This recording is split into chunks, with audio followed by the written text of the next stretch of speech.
Hello, everyone, and welcome to Mary Speaks Politics and Prophecy.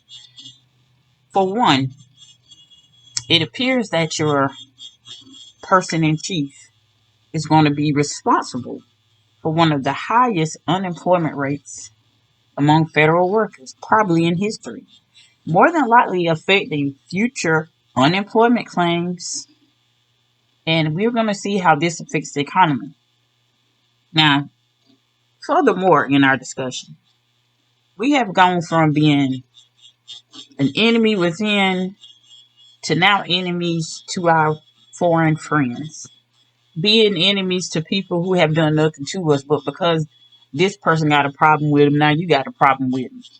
You want to be an isolationist, but you still have alliances with individuals who are not doing good things. Then the people you need to break bad with, you sitting there kissing their behind. Now you want to bully people to the north and the south of us, and you want to take it easy on the people who got real backbone. Stand up to them. But you can't, because that's not who you really are. Then you're giving this dude access to information that even people within government can't get access to. He's a foreigner that's in this country.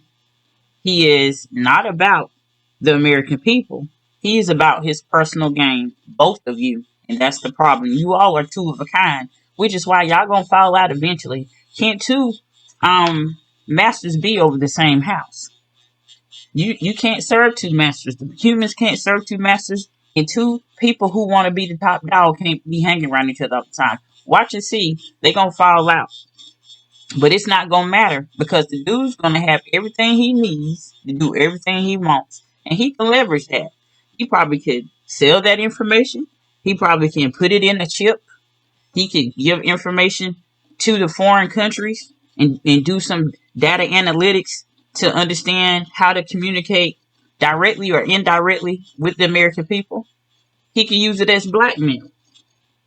Then you sending our people to El Salvador in prisons with real high level criminals, and you're putting people, Americans, in these prisons with these type of individuals where there are racial differences, there are cultural differences, and you're forcing families to possibly not even be able to see their loved one. And if they are able, will have to travel out the country. You're putting migrants in Guantanamo Bay. Like, there couldn't be some makeshift building built here to house them. Couldn't do a lease with the prison system like I do everything else. Do some type of quid pro quo that y'all be doing, whatever y'all do.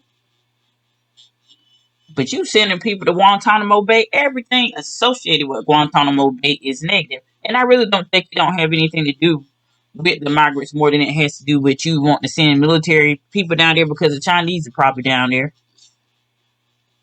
You're playing with one country that can turn on us and give people access right to the south of us. See, because Canada has a different relation with us than Mexico does. And we all know why. A lot of you forget that Mexico was a majority of the United States of America. Many of you don't even know that Texas came in as a country before it joined. It was a country before it joined the Union, because you don't know where Texas came from. The fight for Texas independence. You don't understand how the other countries to the west were added to the Union because you're sleeping class. But let's not stop there. You want to do what? You said who? Get rid of the Department of Education. And you sitting here looking at somebody who is the leader of this country, and you saying, get rid of the Department of Education. Again, we got people trying to change the fact that slaves were here for over 100 years working for free, and you want to call them indentured servants. Knowing good and doggone well the average indentured servant maybe worked for 7 years and was let go. Now let's not forget Gaza. Israel.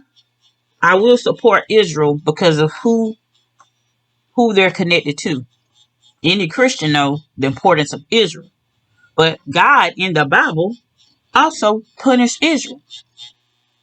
So at the end of the day, let's read a verse from Revelation 18, 1 through 24. After this, I saw another angel coming down from heaven, having great authority, and the earth was made bright with his glory. And he called out with a mighty voice, Fallen, fallen as Babylon the Great. In my opinion, this is America. She has become a dwelling place for demons, a haunt for every unclean spirit, a haunt for every unclean bird, a haunt for every unclean and detestable beast. For all nations have drunk the wine of the passion of her sexual immorality, and the kings of the earth have committed immorality with her, and the merchants of the earth have grown rich from the power of her luxurious living. Then I heard another voice from heaven saying, Come out of her, my people, lest you take part in her sins, lest you share in her plagues, for her sins are heaped high as heaven, and God has remembered her iniquities. Listen here. At the end of the day, association brings along assimilation. Bad company corrupts good manners. At the end of the day, we are not doing right by God. We're not helping Israel by encouraging them to try to take over the Gaza Strip. But the thing about this conflict between the Israelites and the Palestinians historically can go back to the beginning of time. At the end of the day, you cannot win a religious fight. You cannot tie yourself to a religious situation, because in religion, people are willing to die for what they believe in. And there are a lot of people across the world who are willing to die for their religion. And sadly, there are not too many Christians, beyond them saying out their mouth, that really literally die for their religion. There are not too many of them.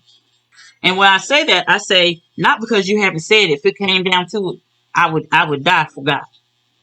But what I'm telling you is these people die for their religion. We're about to get in a conflict with these type of individuals who don't see this as a territorial situation. They see this as a religious insult to their God, to their religion. And as Christians, what are we doing? What are we establishing? What are we telling the world? That if we believe in Christ, do we believe in bombing and killing people for any reason? Do we believe in going in and overtaking a city? God didn't tell us to go in and overtake that city. Y'all conflicting situations in the Bible where he told one group to overtake and recover all. What does recover mean? That means that in that regard, I perceive that to be that something was taken from them, so they went and got it back. In this case, we going in taking something from people. So if they go in, pursue overtaking and recover all, they're not going to do the normal status quo of invading, conquering, executing, nullifying to the threat, and extraditing individuals from the situation. No, this is going to be an ongoing situation. This is going to be attack over here, attack over there. They're going to attack this building. They're going to attack that city. They're going to attack that car. They don't care. You're playing, again, checkers with world champion chess players. And I don't care how many moves you make, that checkmate is going to be echoing around the world. We talk about historically in our history, the shot heard around the world with the American Revolution. But what y'all about to witness is a world revolution against Babylon. And we're going to go back to this scripture, Revelation 18. He called out with a mighty voice, Fallen, fallen is Babylon the Great. That is America. We are in other people's business. We're supposed to be practicing isolationism, America first. We're in other people's business. We're not practicing neutrality. We're not doing no containment. We're not doing none of that. What we're doing is we're exciting war. You're telling me that Ukraine has to give up minerals or they won't get military aid? Do you understand why Putin is trying to get Ukraine besides having control over the wheat? Why would these foreign countries be in Africa trying to get access to resources? Why does China want Taiwan? Because of the resources. So you really think that bro over there gonna let that bro get that level of heat and take money out their mouths? No. You see how stuff is over here in the States. You want that corner, that person on that corner. Well, they want your pocket. So they're gonna get rid of you to get that pocket. Do you really think two top dogs can reign at the same time? The answer is no. And it will never be so. I don't care how cool we are. If both of us are top dog, I'm plotting to get you out my way. And so shall it be in this superpower struggle between China, Russia, and America. I don't care how cool the Russians and the Chinese are with each other right now. Both of them want to be number one. Two is not a winner, and three nobody remembers. That's exactly what Nelly said. You cannot sit here and think that to be number one, I'm going to let you share my glory. Never that. I'm plotting and scheming for your demise every single day while smiling in your face. And that's what all these cats do. They ain't anybody's friend. When the opportunity comes, they're going to sell out each other. We had the Soviet Union, then they turned around and came for us. We had people switching sides during the different world wars because it's about what's going to benefit their country down the road. When it comes down to world conflict, you have no friends. You better understand that while you my friend, you have always been my enemy. It never changes. Never changes. We cannot let our mindset about what we want to do drag us into somebody else's conflict. You're going to have your children, my nieces and my nephews, my uncles and my cousins fighting in a war when they're about to retire. Peacetime was a great time.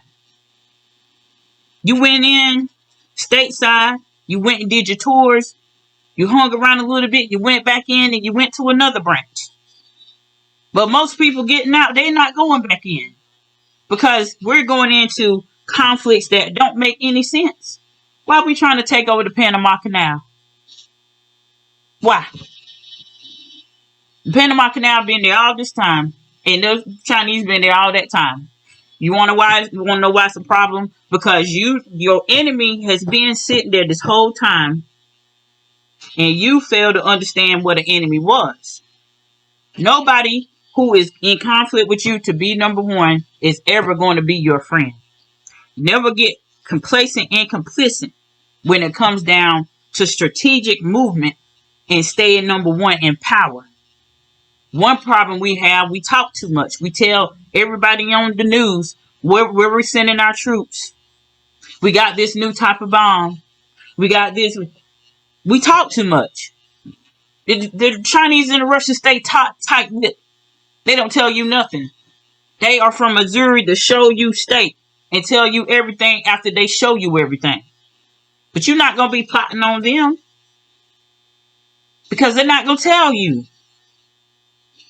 We have started 5 new carriers. For what? Why are we telling you we sending a carrier to the Red Sea for? We need to surprise your behind. Yeah, you're going to detect this on the radar. But we still want to have some talk of element of surprise. I'm going to tell you we about to send a ship out in the sea where you already got the other rebels and stuff out there. We still got doggone Pirates of the Caribbean going on too. You're making enemies with Cuba and with 80 miles off the coast of Florida. You already know the Chinese are in Cuba. That's why we're going to have those migrants there, sending our Marines there. It ain't about the migrants. We got to have troops there because we got to guard that particular strategic location. We have a base in Charleston. We got stuff in Newport News. We got the stuff in Virginia. We got stuff in California. We got the stuff in Oklahoma. North Dakota, South Dakota. You need to send troops to Canada for more than just illegal immigrants. Because our enemies can come from the north by boat or sea, by the planes. They can parachute, invade one country to get to the country they want to get to. And let's not get into NATO. Let's not get into NATO. Belarus, Poland, Czechoslovakia, Austria, Hungary. All of these areas. USSR. If you don't know history, you're not putting stuff together. We're playing with religious and political conflicts that they're going to spread us thin around the world. And we're not going to have anybody here to protect us at our home. They will spread us out and then collapse on the inside. Because the arrogance of us is that everything will jump on something. No conflict here, conflict. Okay, meanwhile, you had the daggone spy balloons coming through. You got people coming over here learning stuff, taking the information back to their country, enhancing their country. You got people sitting here looking like everybody else, and they always going to be loyal to the government they came from. I don't care how much they blend in. There's some people take their nationality to heart, and they do have a 100% oath to their country. No matter how many times they say, I pledge allegiance here in America, they have allegiance to their country. That's why you don't have immigrants flying American flags. They fly their country's flags in America. Because regardless of how much they love America, they will always have sovereignty to their nationality and where they came from. You cannot fight what people instill in the minds of kids since they were little. I don't care how many times they went and sat in the classroom. They be at home with the people that gives them the most influence. They tell them what they want them to know. So meanwhile, we have this conflict with China, with these tariffs. And a lot of these people with TikTok, they get some of their stuff from Temu and Shein, whatever y'all call them. I don't know what you call them. Now, their business is going to be jacked up. Panama. Now, the Panamanians, whatever how you say it, if they broke the agreement, business is business. You can't be having somebody that close who can run up through and then cut through. It's strategic. Period. They over there doing business, but it's not business as usual.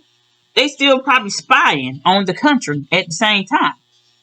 They still looking at routes to our country. You can't play with your enemies like that.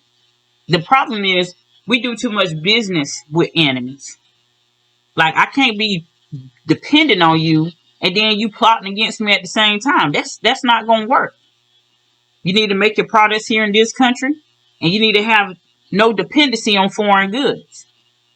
But you got people who want to make more money, so they send it across seas. And that's why we're in the situation we're in today. But it's the case that China says, we're not sending nothing. Bump your tariffs, bump your economy, bump everything. We ain't sending y'all nothing. Then what you gonna do? What you gonna do? So we sitting here playing with people who got the authority to just say, we're not sending you anything. So what we gonna do then? Are we gonna sit there and say, you got to send us something? No, they don't. They can take over our American businesses right over there. What we gonna do then? What we gonna do? We got a bunch of stores. We got a bunch of factories. And they'll say, we're taking over this. We got your materials. We got your computers. We got your machinery. And we're going to melt it down. And we're going to make our guns and stuff from it. What you going to do? You can't do nothing. You in that country. Because they're just going to trade with India. They're just going to trade with South Africa. They're just going to trade with Venezuela. They don't care. They will suffer before they give in. Because their pride of their nationality won't let them fall victim to just saying okay. That's not their game plan. Notice the Chinese have not said, well, we'll just work together and we're just squashing. Nah, they say, oh, okay, then what's up? What's up? We got something for y'all then, because you are going toe to toe with a top dog now. You got little subordinate foot soldiers over here, over there, but you going toe to toe with a top dog now, and even your finesse with them was just 10-15%.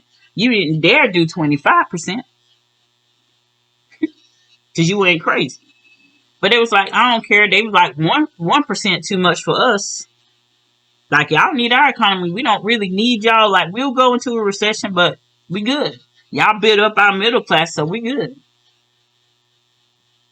Y'all build up our value even more than what we thought of ourselves, so we good. Meanwhile, we only got 330 million people in this country, and they got probably at least over that and more in their military. And if they ain't in the military, they'll make them get in the military. And I promise you, I feel in my spirit 100%.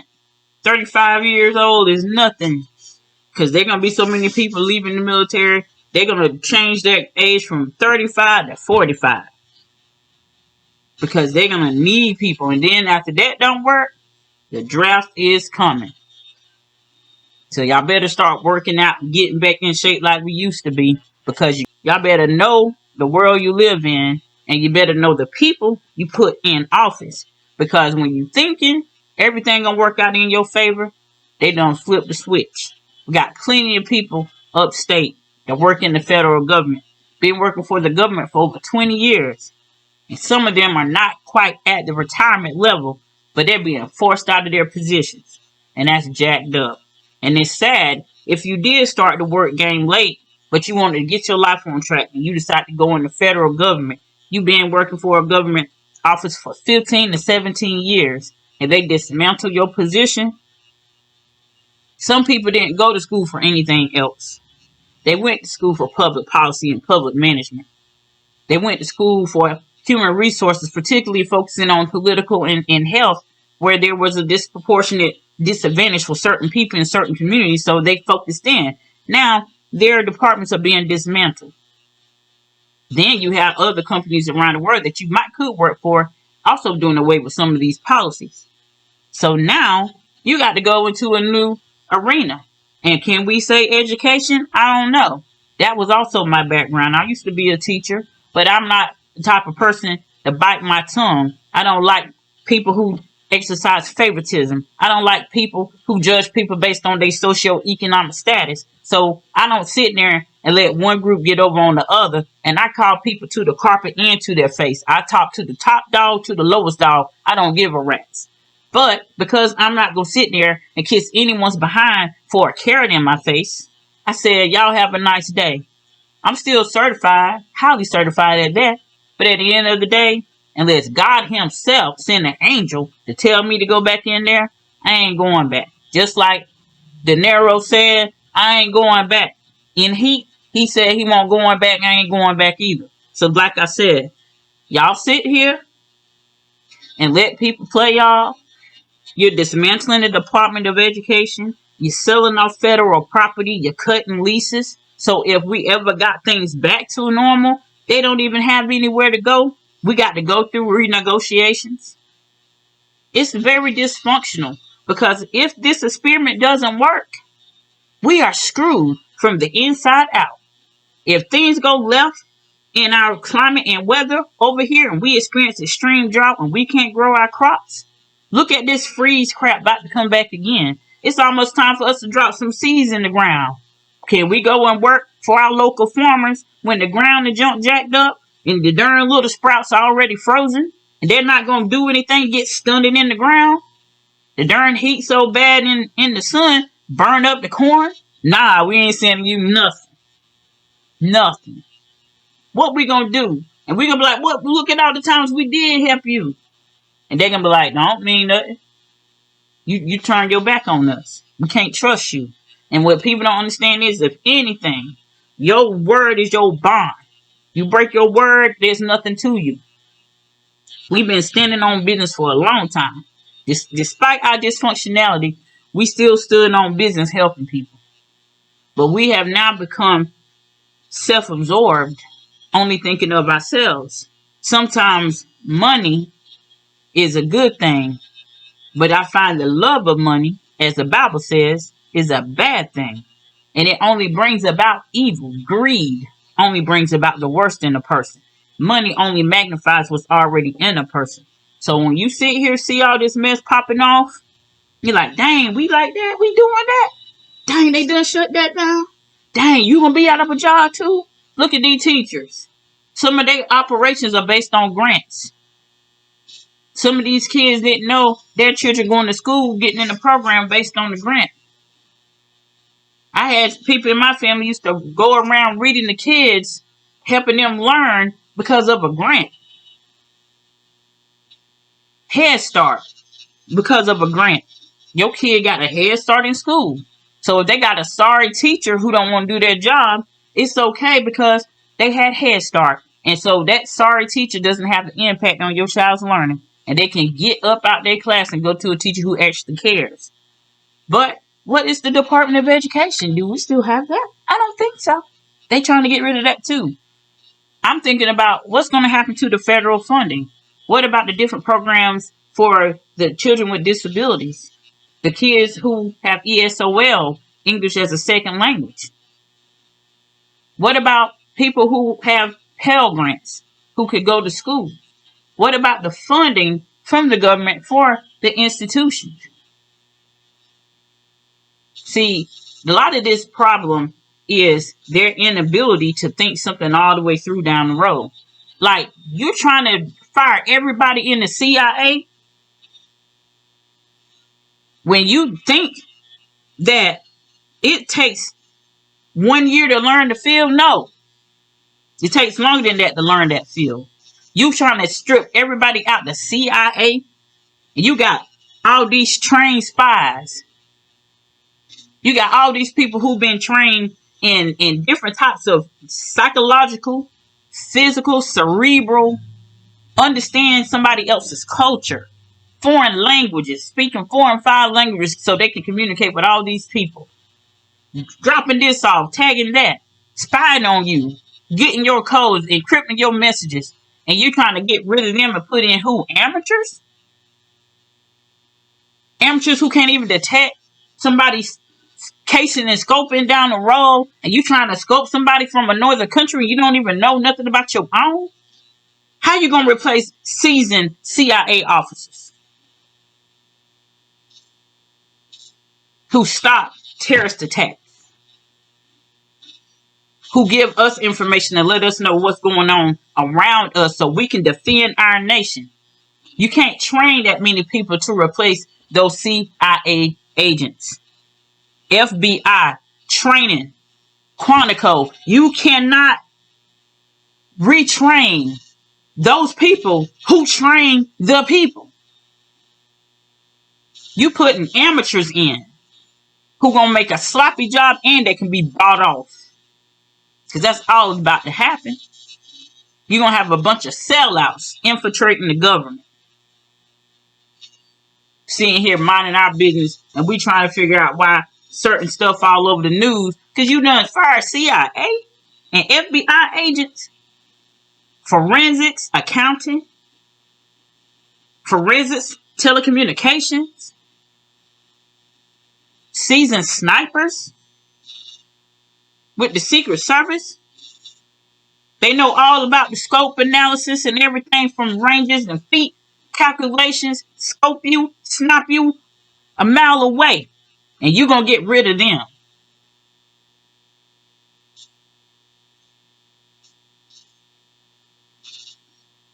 You about to have us be an open season on our country because you want to save money.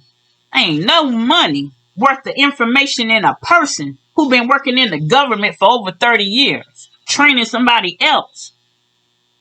You can't save nothing to replace that walking library.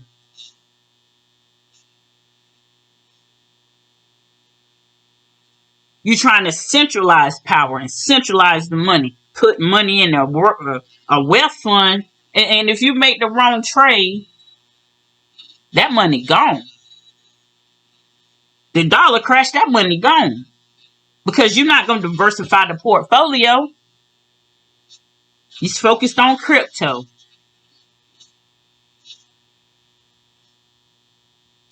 It only takes one bad trading day. Think about what happened in 2008. The Great Recession and the Great Depression. It don't take long to lose everything you got. Especially when you're putting it in the hands of somebody who kind of might know what they're doing. Dude from South Carolina. Don't mean nothing. At the end of the day, y'all better use wisdom and you better use common sense. Because when it's all said and done, you can't say, oh no, we made a mistake. Oh no, it's over. You can't reverse some of this stuff once it's in. Once it's in motion, it's hard to reclaim. It's hard to bring it back. Like, oh no, we made it. Nah. We done messed up the trust and everything with our people. We're going to have people leaving this country in droves. And they're going to be like, nah, we don't want you. And it's going to be a sad day. I hope it was all worth it. Everything these people don't work for, they got to walk away from. Some people don't resign. They talk about, they ain't heard back from the people yet. And then somebody said, one of them said, well, you should not have made your decision when all the kinks hadn't been worked out yet.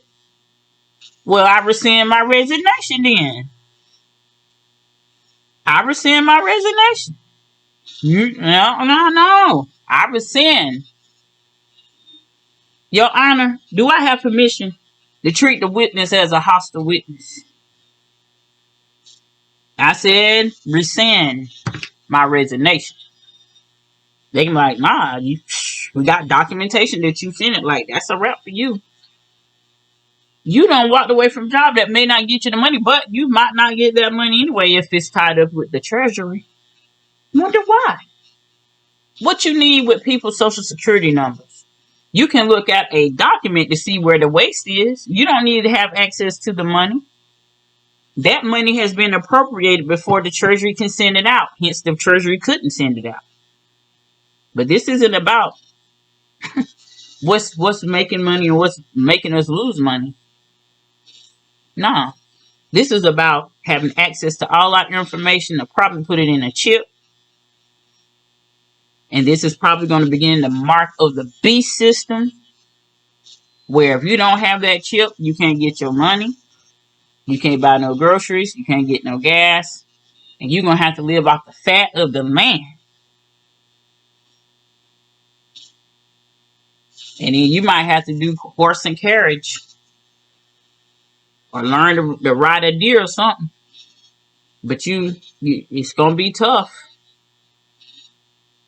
But God's people, even if they suffer, they may go through moments where they're fighting hunger, disease, loss, and struggle. But God's people, He will take care of them. If they go without food for 2 days, it might not be for 3 days. If they go without for water 1 day, it might not be for the whole week. And if it's God's will that the person must leave, to be absent from the earth is to be present with the Father. So either way, a true Christian won't lose. And I can see a preacher on TV right now. He said, if the great tribulation comes, I do feel bad for you. Find you somewhere to go. Get the food and everything you can, if possible. If possible.